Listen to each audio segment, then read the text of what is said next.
Let's see how we can find whether a given equation represents simple harmonic motion or not. Well, everybody knows that x equals to a sine omega t. This is the equation of simple harmonic motion, we know it. This is case 1, when object starts from mean position. Let's say this is x1. There is x2, which is b cos omega t.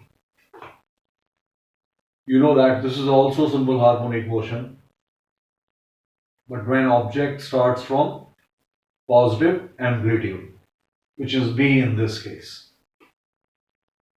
Now, suppose we give these two commands simultaneously to a given object, giving us a resultant motion in this form, x1 plus x2. We are superimposing these two simple harmonic motions and we got an equation in this form, a sine omega t plus b cos omega t. And we need to find whether this equation represents still a simple harmonic motion or not. Now, how do we approach something like this? First, you will find v, velocity. What is v? dx by dt. Differentiate this equation. A, differentiation of sine is what? Cos. Take omega outside. Similarly, differentiation of cos is minus of sine omega t, and then take omega out. You know how to differentiate sine and cos functions. So if this is x, which is superposition of x1 and x2. Superposition means we have combined these two commands together. This is the v. If this is v, then how do you find acceleration? What is acceleration? dv by dt. dv by dt. Differentiate this equation. A omega, differentiation of cos is minus of sine omega t. Again, omega comes out and makes it what? Omega square. Over here, this is b omega. Differentiation of sine is what? Cos. So you got cos of omega t, and then take this omega out, which makes it what? Omega square. For this x, this is your v and this is your acceleration. Now this acceleration can be rearranged in this form. Take minus omega square common. Inside you have got a sine omega t plus b cos omega t. Omega square common with the negative sign and it becomes minus of omega square, a sine omega t plus b cos omega t. Now what is this? A sine omega t plus b cos omega t. A sine omega t plus b cos omega t is what? X. Which means we can write this whole thing in this form. A is equal to what? Minus of omega square x, which is the fundamental equation of simple harmonic motion. That means when you combine these two separate simple harmonic motions together, resultant motion is still simple harmonic motion. If you have x, and with the help of that x, if you can find a in terms of x in this form, then it means that object is performing simple harmonic motion. Note down this. Now, after you note down this, suppose I give you a third simple harmonic motion x3, and that x3 is C cos 2 omega t. This is third simple harmonic motion, C cos 2 omega t. Its amplitude is what? C. Its angular frequency is what? 2 omega. This is omega. This is what? 2 omega. You know the circular motion equivalent. For x1 and x2, this rod is rotating with angular velocity omega. Whereas for x3, your rod is rotating with angular velocity which is double of this 2 omega. Now, if I ask you that x, which is superposition of x1 and x3, if you superimpose x1 and x3 together, if you give this command and this command to a given particle, then resultant motion is like this. X equals to x1 plus x3. Your aim is to find whether this equation still represents simple harmonic motion or not. Pause the video, follow these steps. If your A is in the form of minus omega square x, then it does represent simple harmonic motion. Otherwise, it's not a simple harmonic motion. And then come back and see the solution part. So what is x? X is A sine omega t plus x3, which is C cos 2 omega t. C cos 2 omega t. Remember, this is a simple harmonic motion of angular frequency omega, amplitude A. If you give only this command, then it means that object starts from the mean position. This is another simple harmonic motion because it is cos of amplitude C and angular frequency 2 omega. If you give only this command, then object starts from the positive amplitude. Now when you give these two commands simultaneously to a given object, then that will be written in this form, x1 plus x3, which is A sine omega t plus C cos 2 omega t. This is the x. Find out v. What is v? Dx by dt. Differentiate it. This is A omega cos omega t. Differentiation of sine is cos, omega comes out.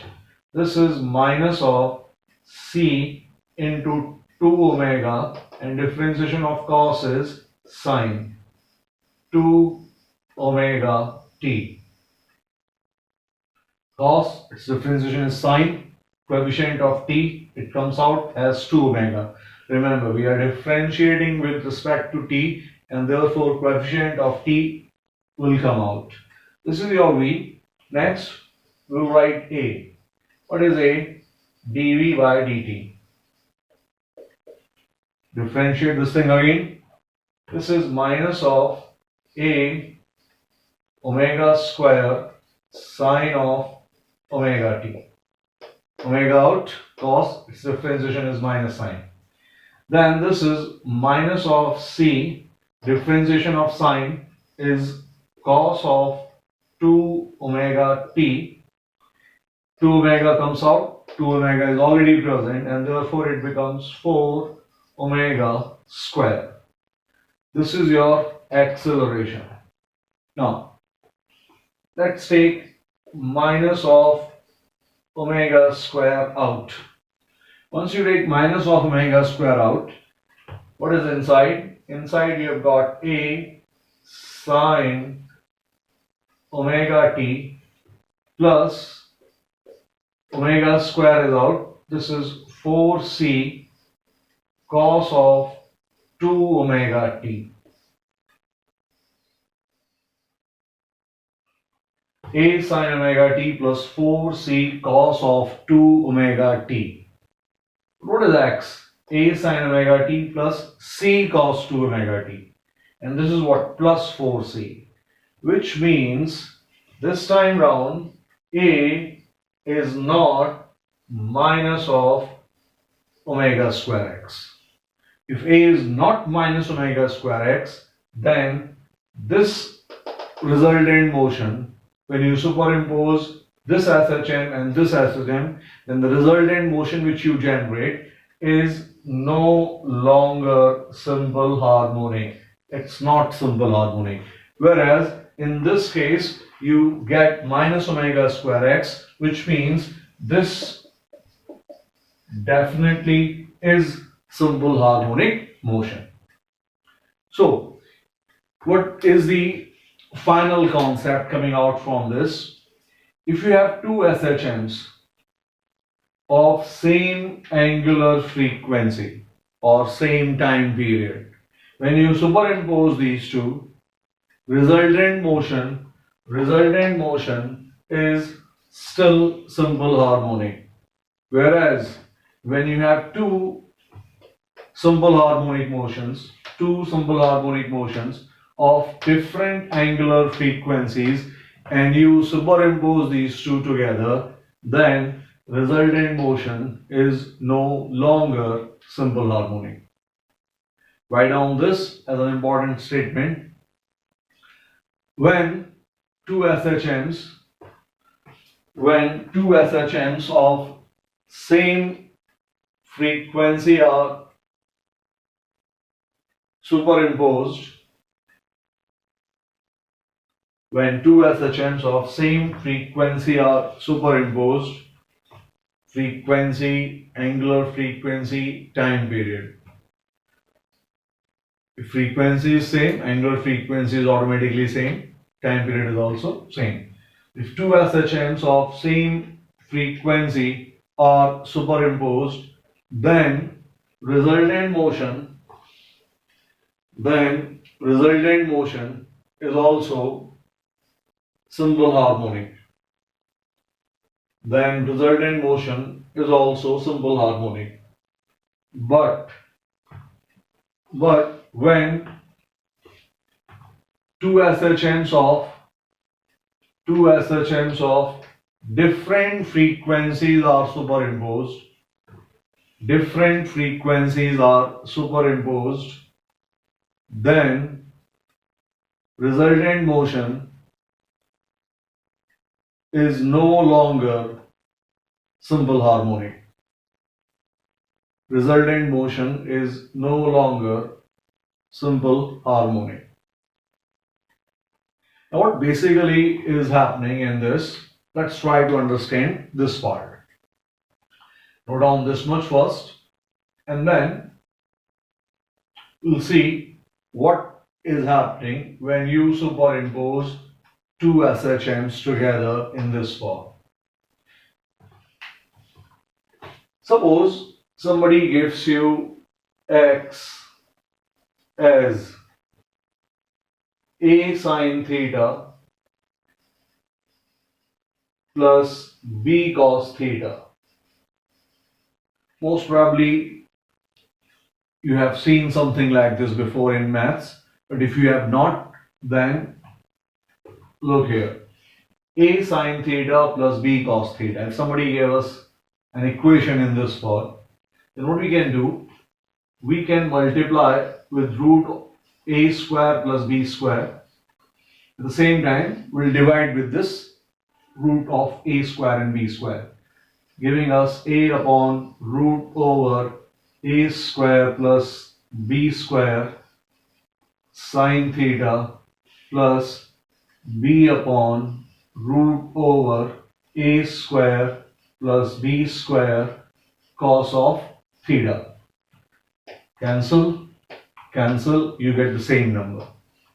Now, if I give you a right angle triangle in which base is A and perpendicular is B, then you know that hypotenuse will be root over A square plus B square. And suppose this angle is phi. If this angle is phi, then what is sine phi? What is sine phi in this right angle triangle? B upon root over A square plus B square. B upon root over A square plus B square. It becomes what? Sine phi. What is cos phi? Cos phi is what? A divided by root over A square plus B square. A divided by root over A square plus B square, which means this equation becomes, and its shape is now in this form. Root over A square plus B square. Look at the first term, A upon root over A square plus B square. This is what? Cos phi. Write down cos phi multiplied by sine theta plus B upon root over A square plus B square. B upon, that is sine phi. Sine phi multiplied by cos of theta. This is your x. Now, what is this whole thing? This whole thing is now x equals to root over A square plus B square sine of theta plus phi. You can remember this equation in this form also. Root over A square plus B square sine of theta plus phi. What is this? Sine A plus B. What is sine of A plus B? Sine A cos B plus cos A sine B. I hope you remember this formula. So, this equation takes this shape, which means this equation, it will take this shape, root over A square plus B square sine of theta. Theta, what is theta? Omega t.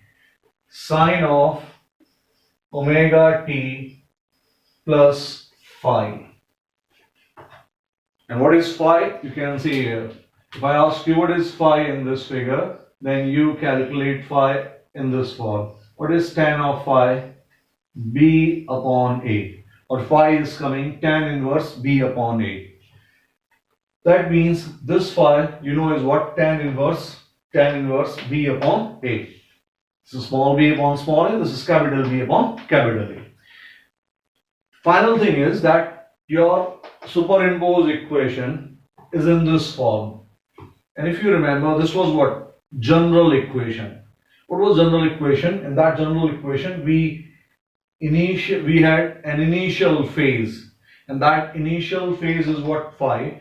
This initial phase is coming tan inverse B upon A.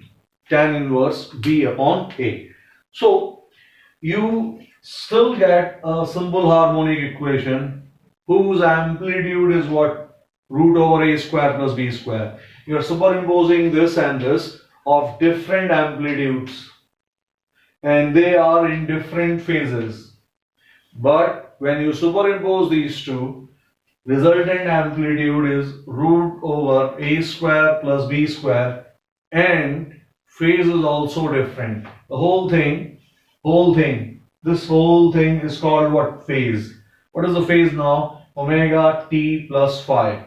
When you were superimposing B cos omega t, what is B cos omega t basically? This is B sine omega t plus 90. What is first simple harmonic motion? A sine omega t. What is the phase of this? This is called phase. Which means what? If you have only S1, x1, if you have only this, then rod of length A starts from this position with angular velocity omega. Remember, we have done this thing. in interpretation of simple harmonic motion with the help of circular motion. So if somebody is looking at x1 at t equals to 0, at the initial moment, he finds that a rod of length A starts from this horizontal position with angular velocity omega. If somebody is looking at x2, then what he finds? He finds that a different rod of length B starts from this position. This position. This is 90 degree ahead. 90 degree ahead in phase with respect to the first rod. This is the first rod, this is the second rod. Their lengths are different, A and B. Somebody, if gives these two commands separately, then he finds that something like this is happening. Rod starts from this position, x1, x2 rod starts from this position, and then they start moving like this. But when you superimpose these two, resultant motion is this. What is the resultant motion? Amplitude now is root over a square plus b square, and your rod, it doesn't start from this position. It doesn't start from this position. Its initial phase is what? Phi. Initial phase is what? Phi. Tan inverse b upon a. You have a new rod. It starts now from this position. It is still rotating with what? Angular velocity omega. Now, if light is coming from this side, this is the initial position, initial phase, which is phi. Light is coming from this side, you will see shadow over here on the screen, and that shadow will go up, will come down, and will execute what? Simple harmonic motion. When you add two S.H.Ms of same frequency, it always gives you another simple harmonic motion, but that simple harmonic motion has a different phase. Let me explain this whole thing with the help of numerical data. Suppose you take x1 as 3 sine omega t. Will help you in understanding what is happening when you join these two. And your x2 is what? 4 cos omega t. This is x1, this is x2. X which you get, this x which you get is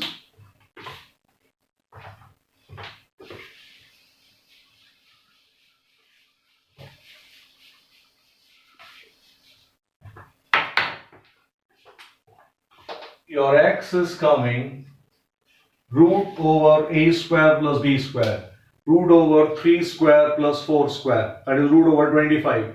What is root over 25? 5. Sine omega t plus phi. What is phi for this case? Phi is coming tan inverse b. What is b? Coefficient of cos. What is that? 4. Tan inverse 4 upon 3.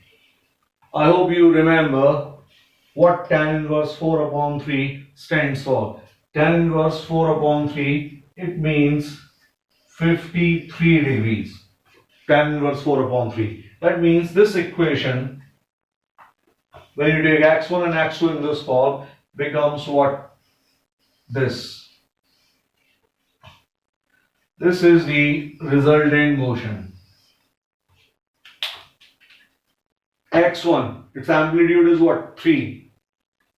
Rod starts from this position. x2, amplitude is 4. Cos, rod starts from this position. Group them together.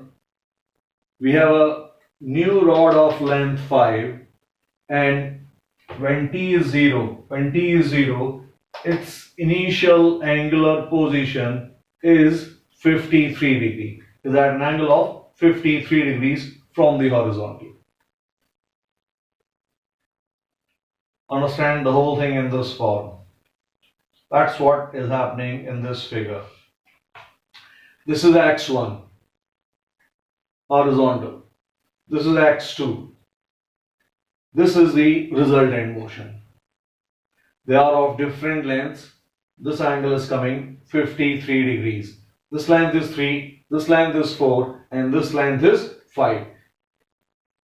They are rotating like this with same angular velocity omega. That's what happens when you superimpose two S.H.Ms of same frequency. If you try to do this with this, you cannot.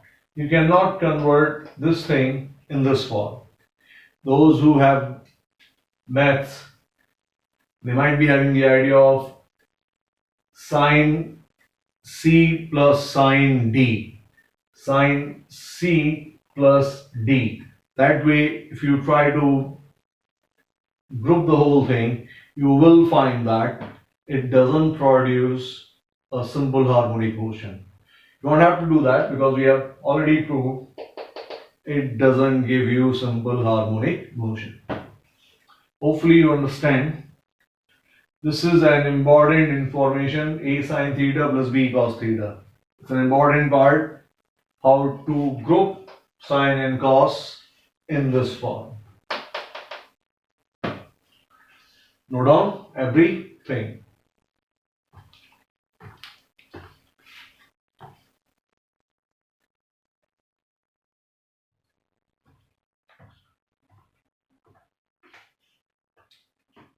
Now let's see how we find time period of an oscillating body executing simple harmonic motion. We'll take the very basic example. We have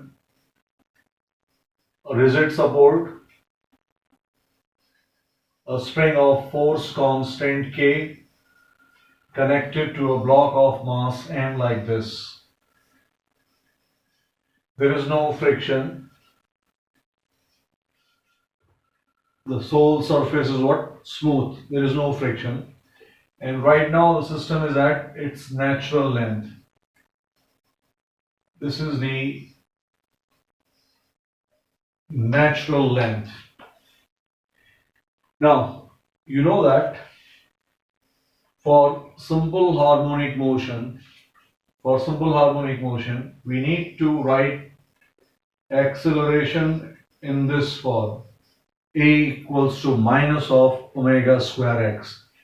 If we can write acceleration in this form, then we can find omega, and that will give us what? Time period.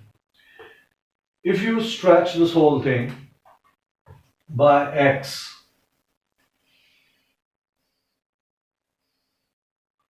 this is the new position with a deformation of x. The moment you deform it by x, there is a restoring force in this direction, and this restoring force, you know that, is what? Minus of kx. Minus of kx. If you have the restoring force, then what is the acceleration? Acceleration is force divided by mass, which is minus of k by m multiplied by x. And this, you can see, is equivalent to minus of omega square x. So this is minus of omega square x. That means your omega square is coming k by m, which gives you omega as root over k by m. But do you know what omega is?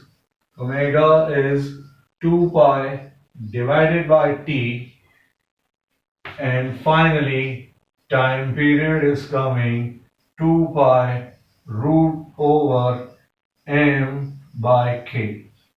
This is time period of a block which is connected to a spring of force constant K and is placed on a frictionless surface.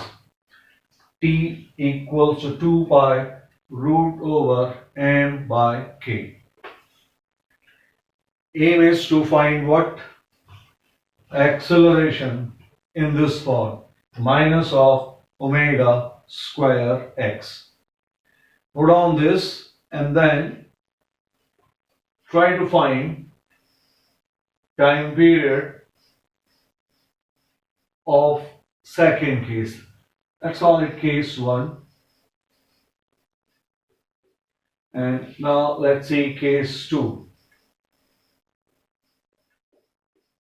In case 2, we have same spring, block of mass m, and this whole thing is right now at the natural length. In this setup, if you place something at the natural length, then it will not execute simple harmonic motion on its own. You need to stretch it and then you need to release it. Or at this point, you need to give it some velocity. In this case, if you release the object from the natural length, you know that there is a force of mg acting on it. So once you release it, because of mg, this object will go down and then it will execute simple harmonic motion or not is something we need to find. Now, do one thing, note down case 2, object is being released from the natural length. Natural length means there is no deformation, force constant is k. Try to find time period using fundamental equation of simple harmonic motion. Pause the video, try to find the time period, come back and you will learn lot many things regarding spring force and simple harmonic motion. So, once we have this setup, and if I write natural length, then this position is not a mean position.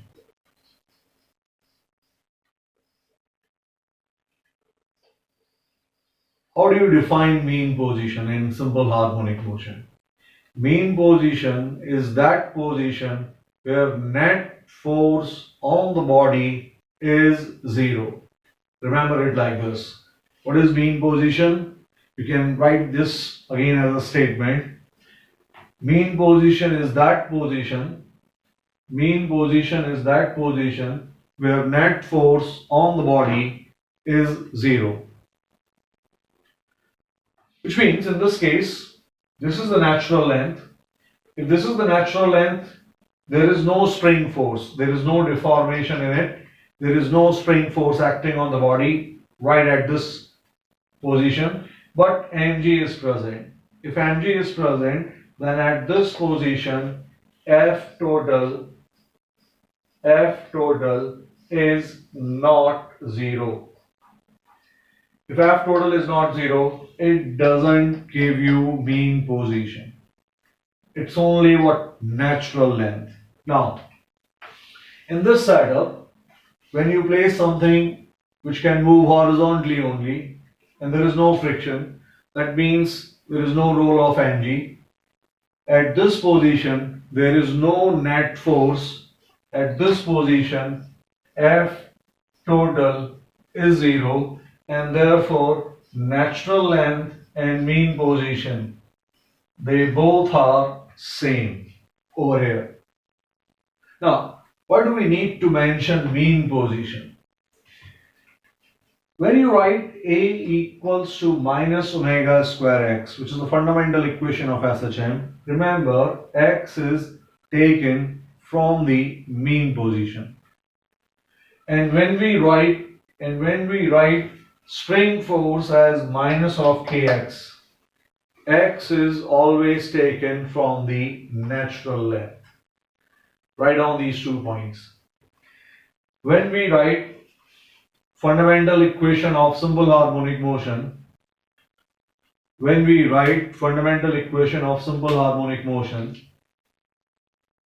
A equals to minus of omega square x. A equals to minus of omega square x. X is taken from the mean position. X is taken from the mean position. Whereas when we write spring force as F equals to minus kx, when we write spring force as F equals to minus kx, x is taken from the natural length. X is taken from the natural length. In case 1, mean position and natural length are same. In case 1, mean position and natural length are same, but in case 2, they are not. But in case 2, they are not. Now what? If we need time period, we need to write acceleration in this form, minus of omega square x. And x is calculated from the mean position. This is not the mean position, this is natural length. Where is mean position? Mean position is that position where net force on the object is 0. If that is the mean position where net force on the object is 0, then let's draw this figure over here. If I draw the figure in this form,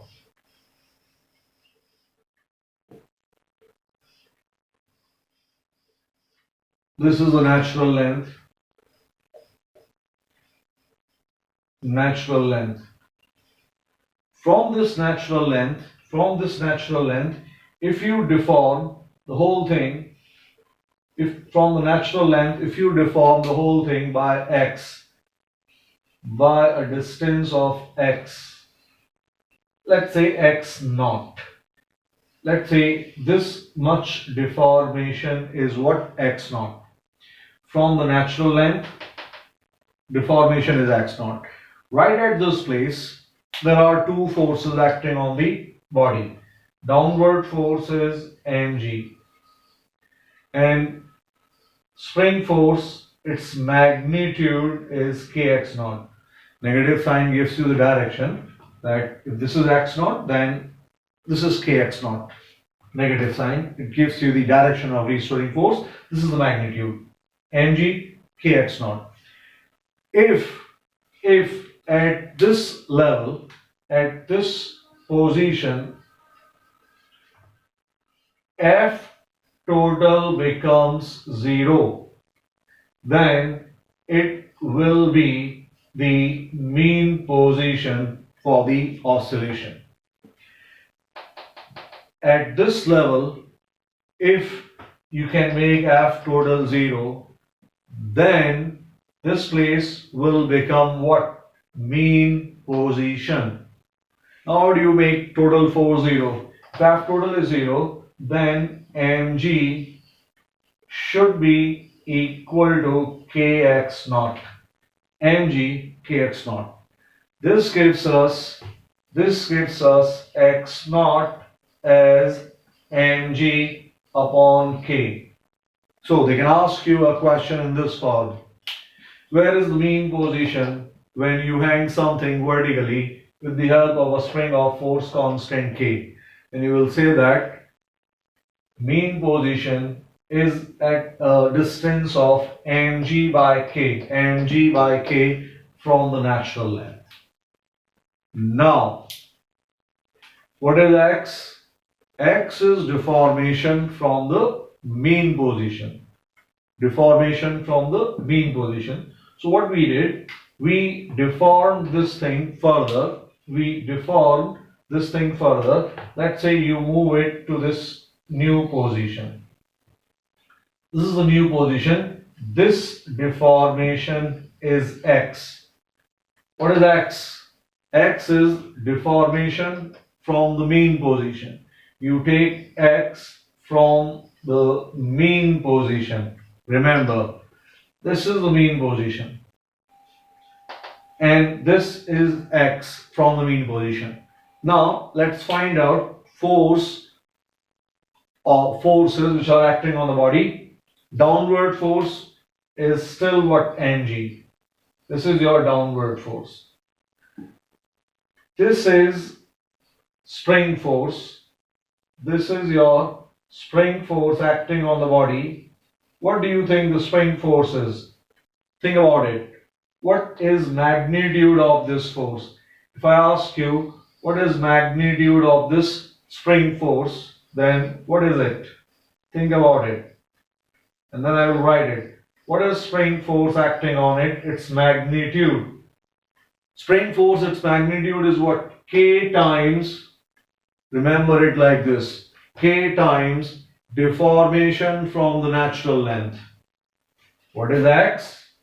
From the mean position. So what is deformation from the natural length?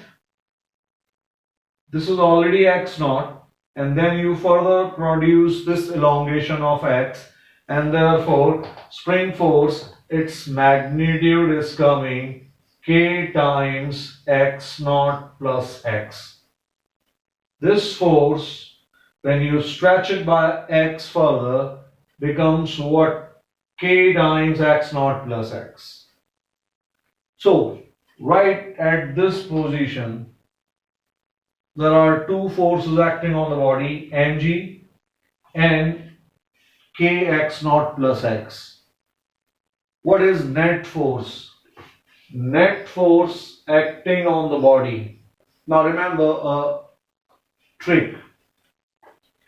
If you deform something from the mean position, let's say downwards, then you will take downward force first. What I am saying is, what is F total? Mg minus this. What is this? Kx naught plus x. So you will write F total as mg minus k times x naught plus x. That's your F total. Mg minus kx naught plus x. Mg minus this force, which is this. Since we have deformed the whole thing from the mean position in downward direction, you will write first mg, then you will write kx naught plus x. And why do we do that? You will understand it over here. This is kx naught and this is mg. Look, mg and kx naught, they are equal. So this mg and this kx naught, they are gone. If they are gone, then your F total is coming what? Minus of kx. If this is your F total, which is minus of kx, x naught, mg, they're gone. They're gone. This gives you acceleration as force divided by mass, which is minus of k by m into x. But this minus k by m into x is same over here, minus of k by m into x, which is equivalent to minus of omega square x.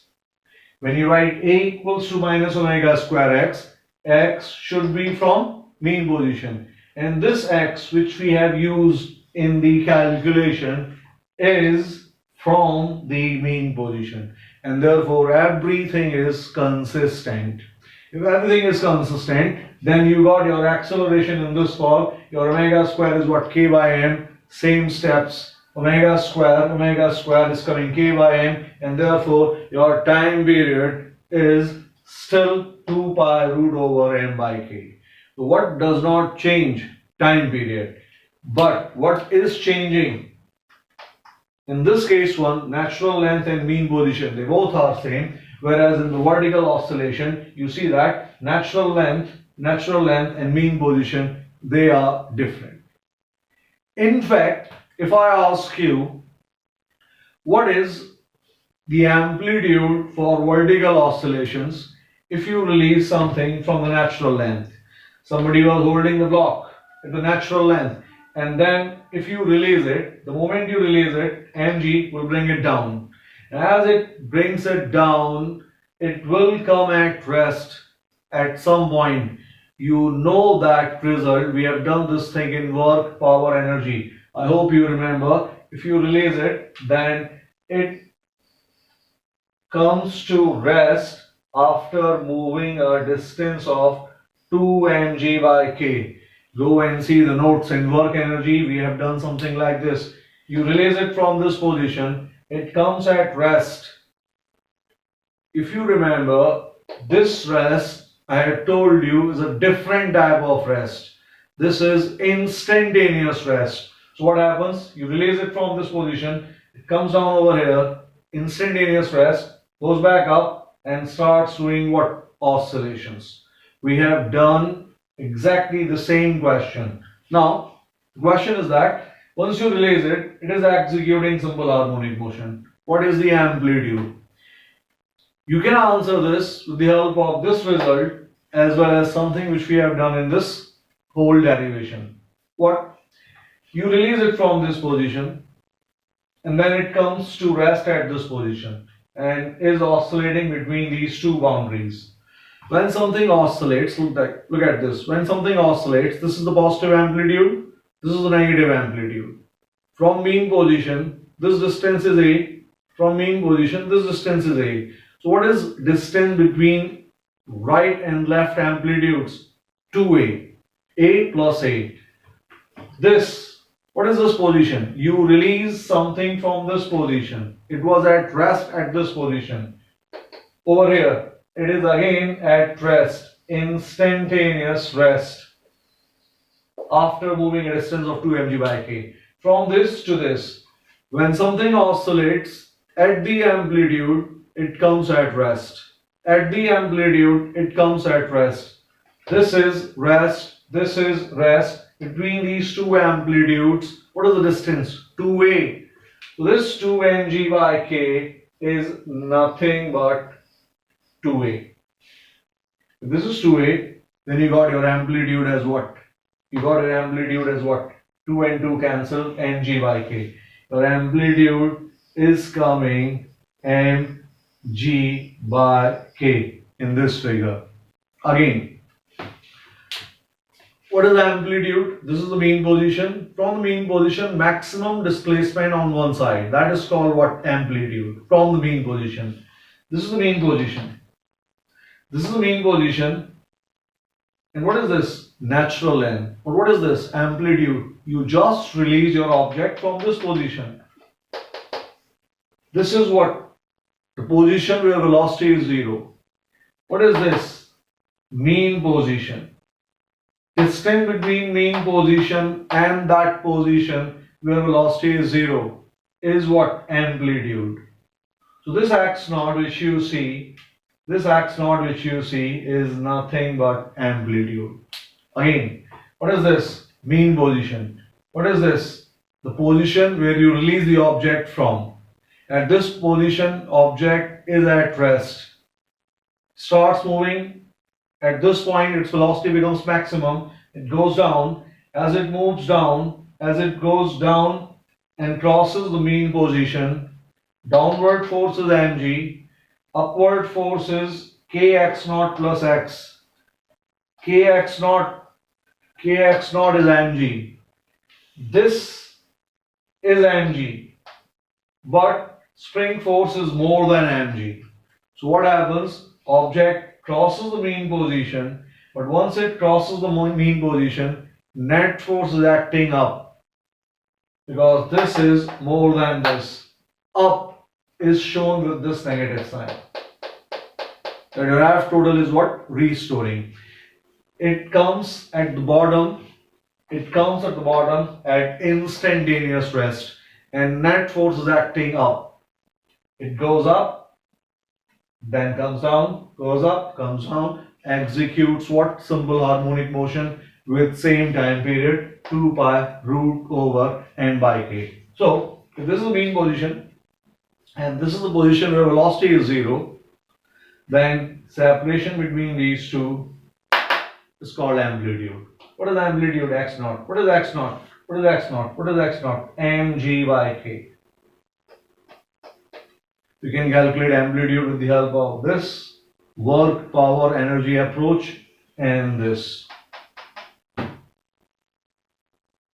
It's a good conceptual question. I will request you to see this lecture twice at least.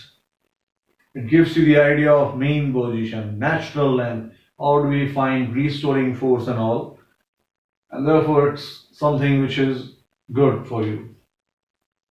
Note down everything.